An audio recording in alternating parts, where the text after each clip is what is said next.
Morning friends, good morning बच्चों, good morning सभी को। और अगर आप लोग दोपहर में देख रहे हैं तो गुड आफ्टरनून, और शाम को देख रहे हैं तो गुड इवनिंग ही। चलिए फिलहाल तो आगे बढ़ते हैं हम लोग, बट बढ़ने से पहले वीडियो तो देख रहे हैं, मज़ा भी आ रहा है, इंजॉय भी कर रहे हैं, पढ़ाई हो रहा है, तो एक दो काम थोड़ा आप लोग भी करिए। ऑफलाइन में जितना बच्चा हो सकता है थोड़ा आइए आप लोग, और लाइक सब्सक्राइब खूब करिए, सब्सक्राइब थोड़ा करिए, बढ़ाइए सब्सक्राइबर। अब आप सपोर्ट करेंगे तब ना हम आपके लिए दिन रात पढ़ाते रहेंगे, क्या जी, है कि नहीं?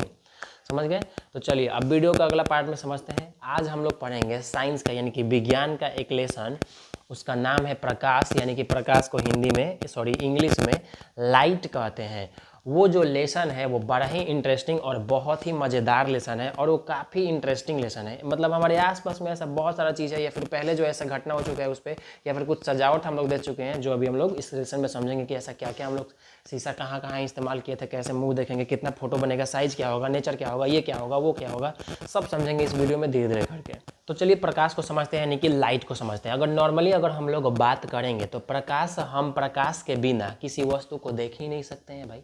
यानी कि लाइट जो है, प्रकाश, वो एक तरह का एनर्जी का रूप है, ऊर्जा की तरह है कि नहीं। अगर बंद कर दीजिए अंधेरा, ओ भूत पापा कहाँ गए हम, पता नहीं चलेगा, लेकिन लाइट ऑन कर दीजिए तो सब चीज़ नजर आ जाएगा, है कि नहीं? समझ गए? दूसरा चीज़ ये समझना है कि लाइट जो है एक एनर्जी का फॉर्म है, जिस वजह से हम लोग किसी चीज़ को देख पाते हैं। ठीक है? अगर कोई एक ऑब्जेक्ट है, मान के चलिए कि कोई एक वस्तु है जो रिफ्लेक्ट करता है लाइट रे को, जो उस पर पड़ता है कि नहीं? अगर कोई वस्तु इस पर लाइट रे आया तो टकराता तो है, रिफ्लेक्ट करता है कि नहीं? आया, टकरा के निकल गया, तो ये होता है। अच्छा, ये बात आप लोग ज़रूर जानते होंगे कि जैसे कि सूर्य है, तारा है, जुगनू देखे होंगे रात को, जुगनू जुगनू देखे हैं ना? ठीक है? इसके अलावा एक विद्युत का बल्ब, बिजली का बल्ब वाला भी देखे होंगे। तो ये सब क्या है? आपका प्रकाश का उदाहरण है।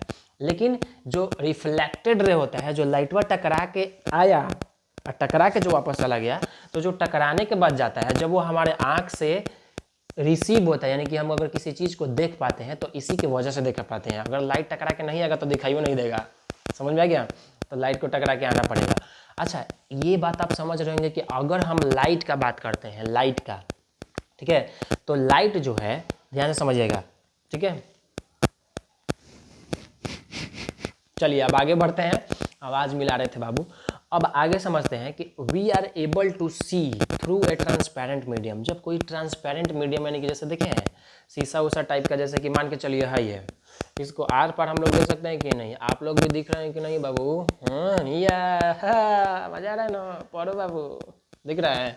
तो अब अगर ऐसा ट्रांसपेरेंट ग्लास मिल जाता तो दोनों तरफ आर पार दिख जाएगा कि नहीं?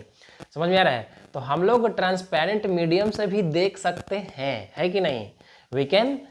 We are able to see through a transparent medium as light is transmitted through it. अगर मान के चलो लाइट नहीं रहेगा, अगर मान के चलो लाइट नहीं रहेगा, ऐसे देखेगा तो लौकेगा कुछ वो?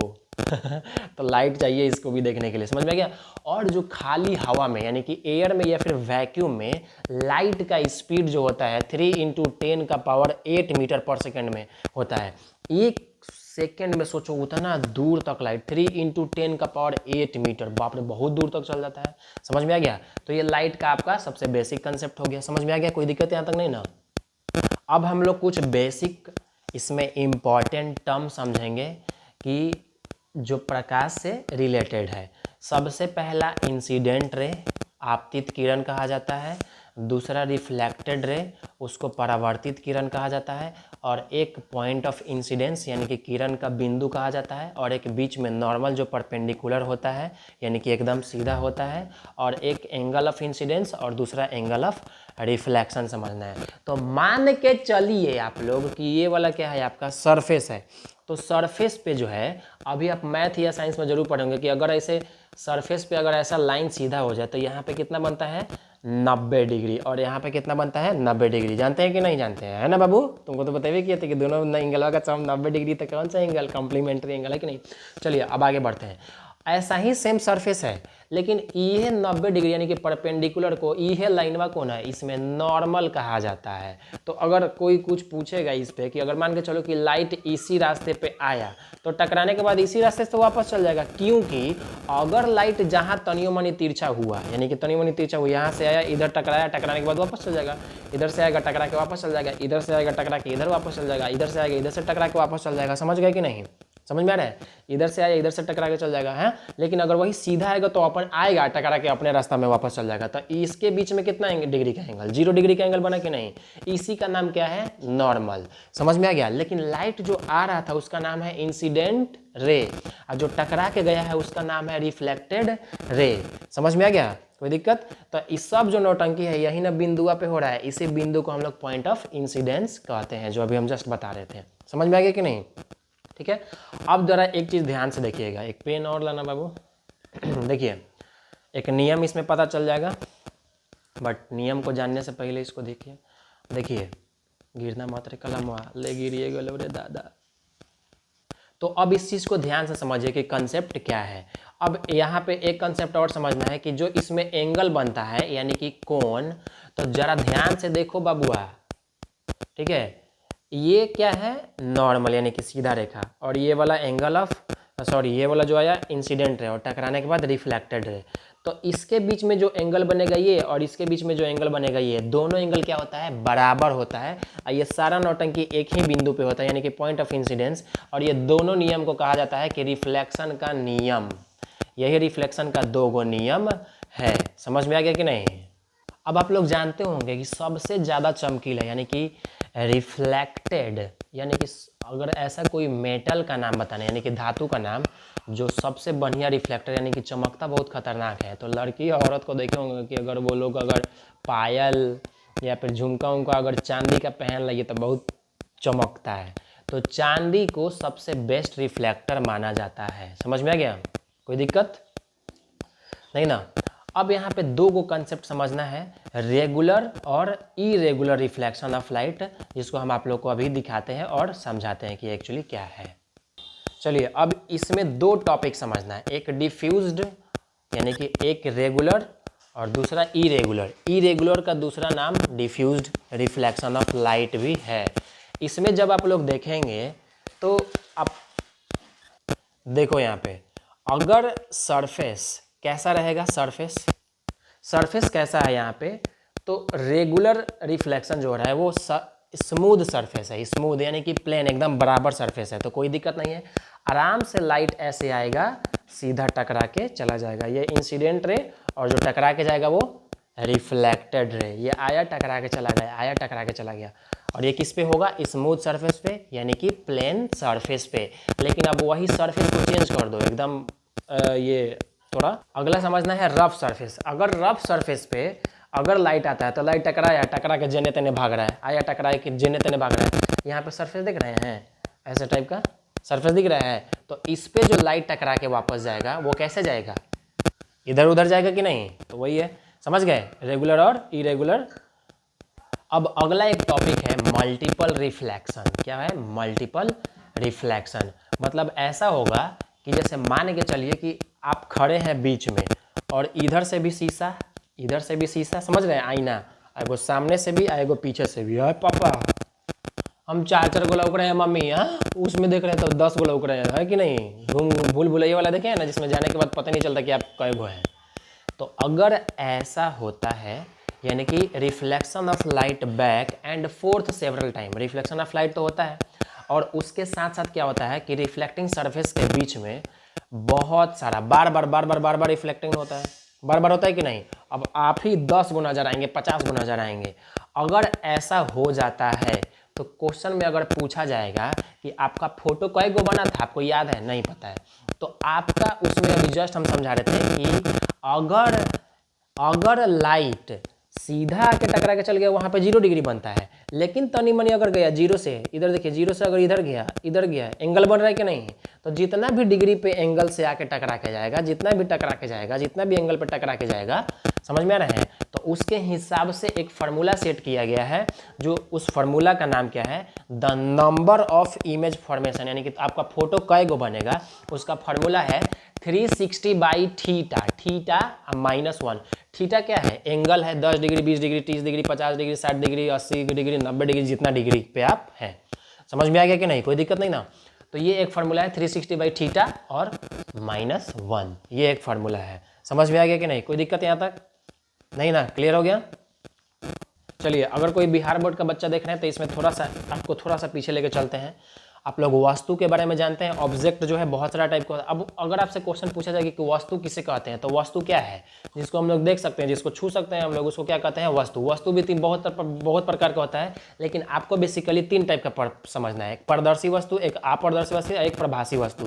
पारदर्शी वस्तु को क्या होता है कि जैसे किसी भी चीज मान के लिए पारदर्शी, इसके आर पार हम लोग देख सकते हैं, उसको क्या कहते हैं? पारदर्शी वस्तु। जैसे कि शीशा हो गया, कांच हो गया, पानी हो गया कि नहीं? ठीक है। और अपारदर्शी जिसके आर पर हम लोग नहीं देख सकते हैं, है कि नहीं? अब कहिएगा कि सर लौक रहा है कुछ, बंद कर, कुछ दिख भी नहीं करेगा। तो कॉपी किताब टेबल के आर पर हम लोग नहीं देख सकते हैं, समझ में आ गया? दीवार के भी आर पर नहीं देख सकते हैं।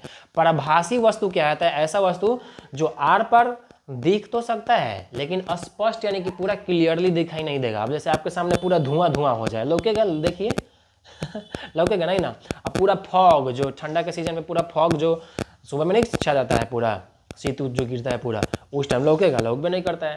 समझ में आ गया? तो ये हो गया आपका। उसके बाद आप सीधा टॉपिक पे अब चलना है हम लोग को दर्पण। दर्पण समझना है, जिसको इंग्लिश में कहते हैं मिरर। अगर जब आप लोग दर्पण को देखे होंगे, तो दर्पण आपका घर में देखे होंगे, तो ऐसा वस्तु होता है जिसमें किसी वस्तु का प्रतिबिंब बनता है। यानी कि किसी भी अगर कोई वस्तु है तो उसमें उसका प्रतिबिंब यानी कि उसका उसमें इमेज यानी कि फोटो बनता है। जैसे कि आप लोग देखे ही होंगे कि घर में जो आप लोग इस्तेमाल करते हैं शीशा के, उसमें मुंह देखते हैं, बाल उछड़ जाते हैं, लकड़ी लगाते हैं, है कि नहीं? ये सब समझ में आ गया? आगे दर्पण जो है 2 प्रकार का होता है, एक समतल दर्पण और दूसरा गोलीय दर्पण। उसको इंग्लिश में कहते हैं प्लेन मिरर और दूसरा स्फेरिकल मिरर। समझ में आ गया? कोई दिक्कत? Spherical mirror. तो ये दोनों को हम लोग बारी बारी से समझते हैं और आप लोग को भाई मजा तो आ ही रहा होगा। चलिए अब समझते हैं हम लोग मिरर। तो मिरर समझ गए कि मिरर जो होता है एक पॉलिश सरफेस, यानी उसको पीछे पॉलिश किया हुआ रहता है कि नहीं? उसके बाद जो जहाँ पे सबसे ज़्यादा लाइट उस पर क्या होता है? रिफ्लेक्ट होता है, जो उस पर लाइट पे पड़ रहा होता है। समझ में आ गया? मिरर यानी कि शीशा जो है वो कितना प्रकार का होता है? 2 प्रकार का। दर्पण, सॉरी, मिरर यानी कि दर्पण कितना प्रकार का? 2 प्रकार का भी आपको समझना है। एक प्लेन मिरर यानी कि समतल दर्पण। समतल दर्पण जिस दर्पण की परावर्तन सतह कैसा होता है? समतल होता है। इसका उपयोग घर में भी करते हैं हम लोग।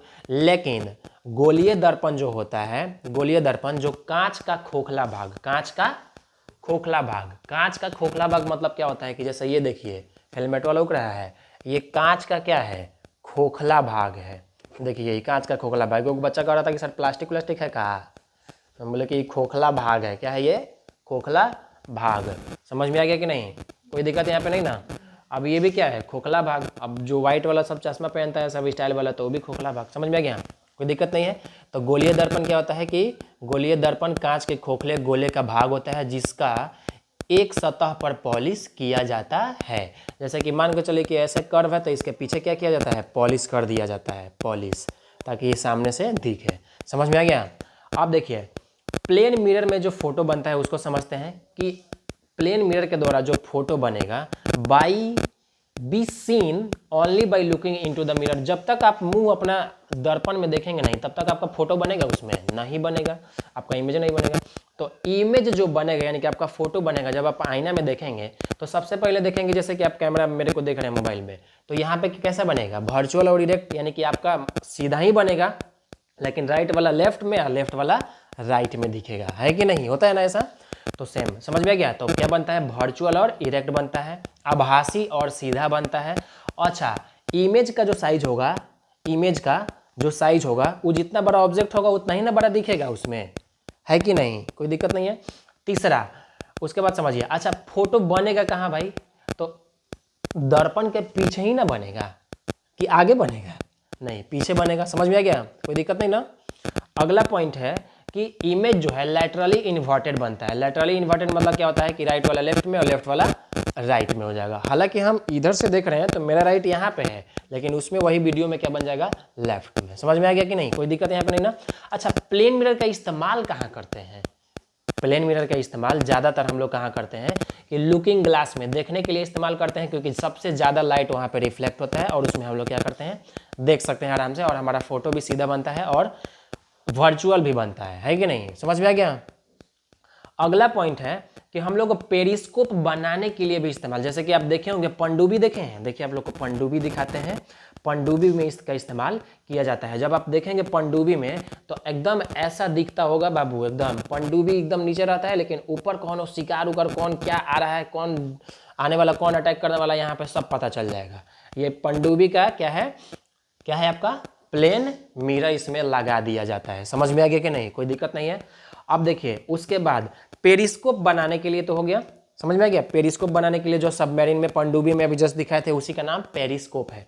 अगला देखिए, अब कोई बिजी रोड होता है तो ब्लाइंड टर्न के लिए भी इसका इस्तेमाल किया जाता है। उसके साथ कैलिडोस्कोप बनाने के लिए किया जाता है। कैलिडोस्कोप देखे हैं? जैसे एगो बच्चा लोग नहीं होता था, इसे आंखों से देखता था, ओ एक चचा कुछ ही लुक रहा है वो, जैसे ऐसा देखिए, ऐसा देखे होंगे कि बच्चा लोग जो ऐसा दिखता है ना, तो कैलेडोस्कोप ऐसा टाइप का रहता है कि नहीं, उसी में एगो प्लेन मिरर यानी कि बराबर सा छोटा सा एगो शीशा चिपका दिया जाता है, छोटा सा, ऐसे आंखों से देखेगा, और बाप रे बड़ा दूर तक नजर आ रहा है, कच्ची है जी। समझ में आ रहा है? आ गया? आप देखिए अगला पॉइंट है, ये समझ में आ गया? चलिए, तो होप सब ये समझ चुके होंगे। अब समझना है आप लोग को गोलीय दर्पण यानी कि स्फेरिकल मिरर। तो स्फेरिकल मिरर तो समझ में आ गया कि जिसका रिफ्लेक्टिंग सरफेस कैसा होगा, स्फेरिकल यानी कि कर्व मुड़ा हुआ होगा, है कि नहीं। ये कितना प्रकार का होता है? 2 प्रकार का होता है, एक अवतल दर्पण और एक उत्तल दर्पण। इंग्लिश में कनकेव मिरर और कन्वेक्स मिरर। समझ में आ गया कि नहीं? देखिए ये जो है मिरर, देखिए हाई कनकेव मिरर और कन्वेक्स मिरर समझना है। तो इसके अंदर वाला जब देखेंगे, ये अंदर वाला क्या हो जाएगा? कनकेव मिरर, लेकिन बाहर वाला कन्वेक्स मिरर। समझ में आ रहा है? ऐसे जब देखेंगे अपना हेलमेट में घुसा के ऐसे मुंह होगा तो इधर जो बनेगा फोटो इसमें दिखेगा, ठीक है। और इसके बाहर में जब देखेंगे यहाँ पे तो यहाँ पे भी आपका फोटो बनेगा, जैसा कि अभी आप लोग को दिख ही रहा होगा। समझ में आ गया? कोई दिक्कत नहीं है। अब चलिए आगे समझाते हैं। ये 2 प्रकार का होता है। तो एक कनकेव मिरर में क्या होता है कि उसका कर्व अंदर की तरफ होता है। अब अच्छा, इसमें जो इमेज बनेगा, इमेज यानी कि फोटो जो बनेगा, वो किस पे डिपेंड करेगा कि आप कितना दूर पे हैं। अब जैसे ऐसा शीशा है गोल कनकेव मिरर, उससे कितना दूरी पे है, उसके हिसाब से उसमें फोटो क्या होता है, बनता है। समझ में आ गया? कन्वेक्स मिरर का क्या होता है कि कन्वेक्स मिरर एकदम बाहर की तरफ होता है।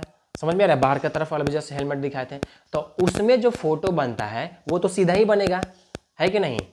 सीधा बनेगा कि नहीं? इसमें देखिए, जैसे मेरा फोटो बनेगा इसमें, जैसे इसमें फोटो जो मेरा बनेगा, यहाँ देखिए इधर लोग रहा है कि नहीं, तो ये सीधा बनेगा कि नहीं? वर्चुअल विभाषा बनेगा, आभासी। लेकिन ये क्या होगा, राइट वाला लेफ्ट में दिखेगा और लेफ्ट वाला राइट में दिखेगा। समझ में आ गया कि नहीं? लेकिन फोटो एक्चुअली हम इतना बड़ा देख रहे हैं, लेकिन इसमें होती चुकी दिख रहा है, तो इसमें क्या बनता है, छोटा। समझ में आ गया? कोई दिक्कत नहीं है यहाँ तक? अब आगे समझते हैं। अब बात है कि इसका इस्तेमाल कहाँ करते हैं, कनकेव और कन्वेक्स मिरर का। तो अभी जस्ट दिखा दिया आपको, चश्मा में, हेलमेट में, है कि नहीं। इसके अलावा आप लोग देखे होंगे कि कनकेव मिरर का इस्तेमाल किया जाता है डॉक्टर के द्वारा। 2 दांत के डॉक्टर होते हैं जो बड़ा करके ऐसे देख ले कि दांत में क्या प्रॉब्लम हुआ है कि नहीं। समझ में आ गया? इसके अलावा जैसे कि जो लोग दाढ़ी उड़ी बनाते हैं, तो देखिएगा कि शीशा ऐसे करके पूरा देखते हैं, देखना कट उठ ना जाए, मारो एकदम बढ़िया से। तो उसमें भी कौन सा मिरर इस्तेमाल होता है पता है आप लोग को? Concave mirror. समझ में आ गया? कोई दिक्कत? अच्छा, दुकान आप लोग देखे होंगे, तो दुकान में एगो छोटा सा शीशा लगा दिया जाता है कोनवा में, सिक्योरिटी के लिए, कितना लोग खड़ा है, कितना लोग देख रहे हैं, कितना लोग आ जा रहा है, कैमरा की तरह वो काम करता है। तो वो जो मिरर लगता है वो कन्वेक्स मिरर लगता है। समझ में आ गया? कोई दिक्कत? कनकेव मिरर ऐसे रहेगा और कन्वेक्स ऐसे रहेगा, कि मतलब एकदम ऐसे रहेगा और जो दिखेगा उसमें, जो लोग रहेगा उसमें दिख जाएगा। समझ में आ गया कि नहीं? कोई दिक्कत? समझ में आ गया?